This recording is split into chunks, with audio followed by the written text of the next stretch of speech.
संविधान बदलने वाला है। दोस्तों, मीडिया ने आपको प्रोटेस्ट दिखाया, उसकी आड़ में बीजेपी ने प्लान एकदम बेस्ट बनाया।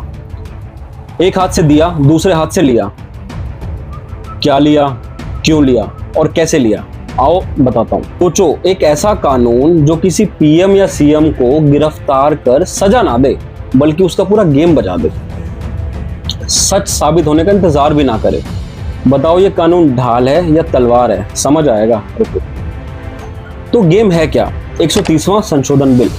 इसमें कहा गया है एक गिरफ्तारी के 30 दिन में कुर्सी जा सकती है। दूसरा है 131वां संशोधन बिल, लोकसभा की सीटें 543 से बढ़ाकर 850 करने का प्लान, डिलिमिटेशन के जरिए। मतलब सीट्स तो बढ़ा लेंगे, जो बैठे हैं उनको भी तो हटाएं। लेकिन ये सब होगा कैसे? इसके लिए चाहिए संसद में 2/3 का बहुमत, और यहीं असली खेल शुरू होता है।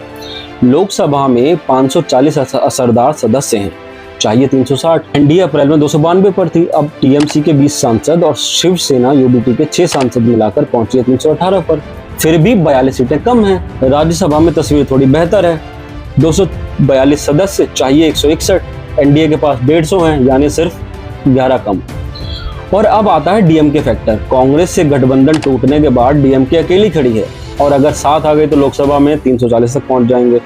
फिर भी 20 कम, राज्यसभा में तो सिर्फ 3 कम रह जाएगा। यानी बहुमत जनादेश से नहीं, आयाराम गयाराम से बन रहा है, पर अब भी पूरा नहीं पड़ रहा। लगता है जिसने बनाया उसी को मिटाएंगे। हमारे दल बदलू नेता कुछ ना कुछ तो करके दिखाएंगे, और ये पहली कोशिश नहीं है।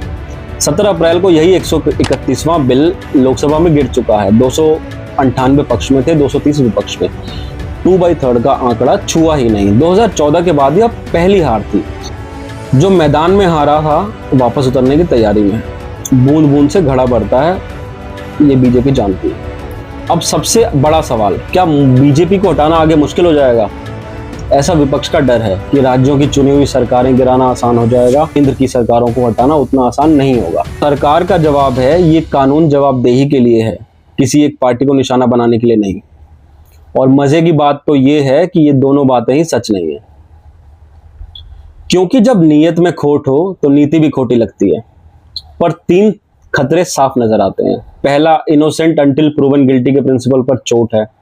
दूसरा, फेडरलिज्म, राज्यों की ताकत घटेगी। और तीसरा है, राजनीतिक बदला लेना आसान हो जाएगा।